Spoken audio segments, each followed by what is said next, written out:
ये क्या कर रहे हैं? मैं तो बस यहाँ सोई हुई थी, मुझसे कोई गलती हुई साहब? मेरी नकली माँ बनोगी, पूरे 2 लाख रुपए दूंगा। 2 लाख रुपए? साहब आप मुझसे कोई मजाक तो नहीं कर रहे?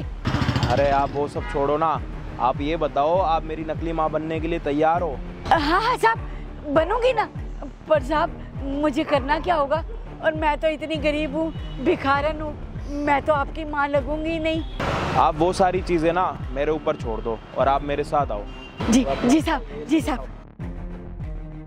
बेटा तूने मुझे इतने अच्छे से तैयार करवाया, इतनी अच्छी साड़ी लेके दी और इतने महंगे महंगे गहने दिलवाए, मुझे समझ नहीं आ रहा मुझे करना क्या है। अरे आंटी आप नीचे बैठो, मैं आपको बताता हूँ आपको क्या करना है। ठीक है बेटा, अब बता तो सही मुझे क्या करना है।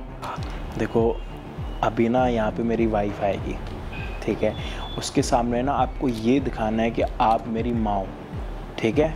आप मेरी माँ हो, भूलना मत। उसको यही लगना चाहिए कि आप मेरी मम्मी हो और मैं जो जो बोलूँगा आपको वैसे वैसे करना है। और जैसे काम हो जाएगा मैं आपके 2 लाख रुपए आपको दे दूँगा। ठीक है बेटा। तो अभी आप अंदर जाओ, जैसे मैं आपको बुलाऊँगा आप आ जाना।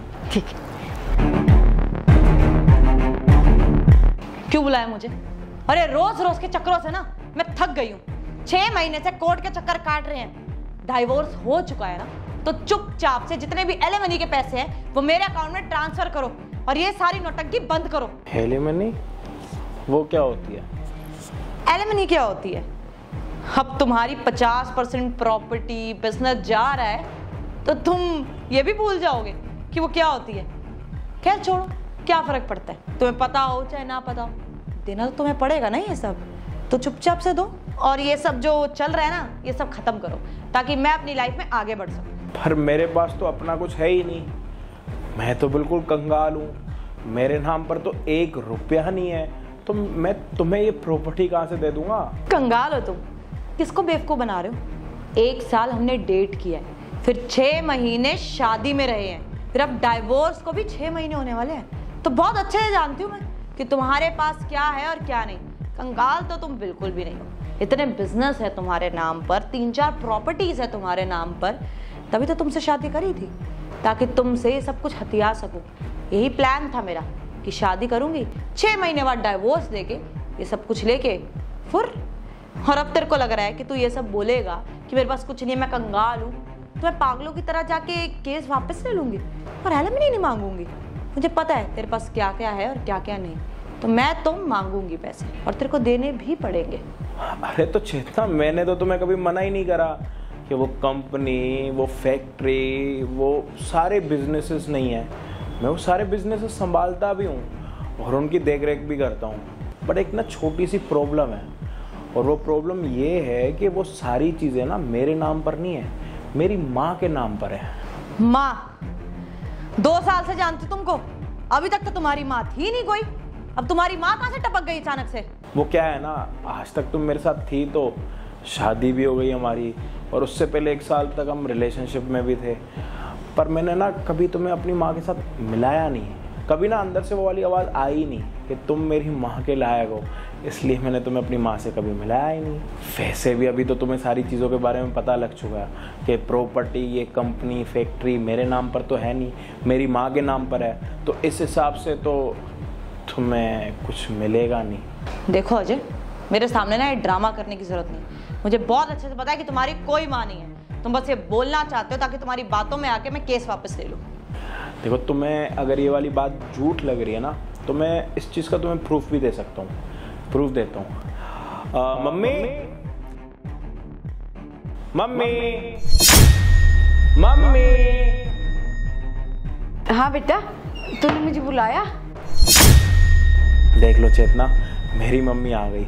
अब एक काम करो, तुम मम्मी से पूछ लो। रुको, तुम मत पूछो, मम्मी एक बारी ना आप खुद ही बता दो, कंपनी, फैक्ट्री और वो बिजनेसेस किसके नाम पर है? वो सब तो मेरे नाम पे है बेटा, मैंने इसके नाम अभी कुछ भी नहीं करवाया, क्योंकि मैं बाहर आती जाती रहती हूँ, तो बस इसी वजह से।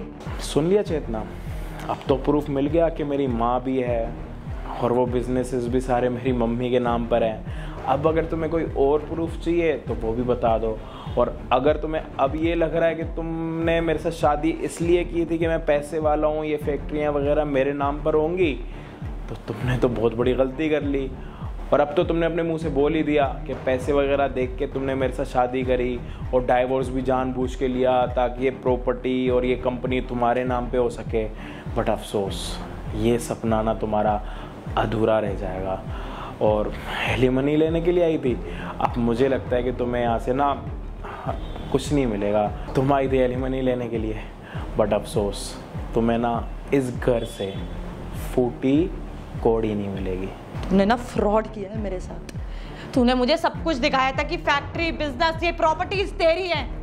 तूने मुझे नहीं बताया था कि तेरी कोई माँ है और उसके नाम पर ये सब फ्रॉड किया तूने। तुझे मैं देख लूंगी अब। बेटा मुझे तो एक बात सच सच बता, तू इस लड़की से प्यार तो करता है ना?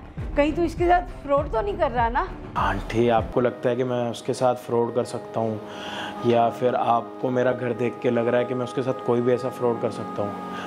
अरे मैं तो उससे प्यार करता था, सारे सपने सोच रखे थे उसके लिए, फ्यूचर देख रखा था मैंने अपना। बट वो ना मेरी प्रॉपर्टी के पीछे थी। और ये बात जब मुझे पता लगी तो जब मैंने अपना रवैया बदल लिया तो उसने मुझे डाइवोर्स दे दिया। और डाइवोर्स के बाद उसको ये था कि ये प्रॉपर्टी और ये जितना ही बिज़नेस है उसको अपने नाम पर करना है। तो ये सारा नाटक मैंने इसलिए किया है। बाकी आप मुझे गलत मत समझो, अगर मेरे साथ ये चीज़ें गलत हो रही है और अगर मैंने ये नाटक करा भी है तो आप बताओ ये चीज़ मैंने सही करी या फिर गलत करी है? नहीं बेटा, तूने जो भी किया ना ठीक किया है। और आंटी, आपने मेरा साथ दिया और इन सारी चीज़ों के लिए जो मैंने आपको बोला था कि आप मेरी नकली माँ बनोगी तो मैं आपको 2 लाख रुपए दूंगा, तो ये रहे आपके 2 लाख रुपए। नहीं बेटा, मुझे ये पैसे नहीं चाहिए। तूने मुझे माँ बोला, मेरे लिए यही सबसे बड़ी बात है। ये पैसे तुम अपने पास रखो बेटे। ठीक है, बट पैसों के अलावा मैं आपकी क्या हेल्प कर सकता हूँ वो आप मुझे बता दो। कुछ नहीं बेटा, मैं ऐसे ही ठीक हूँ, बस भगवान तुम्हें खुश रखे। अब मैं चलती हूँ बेटा।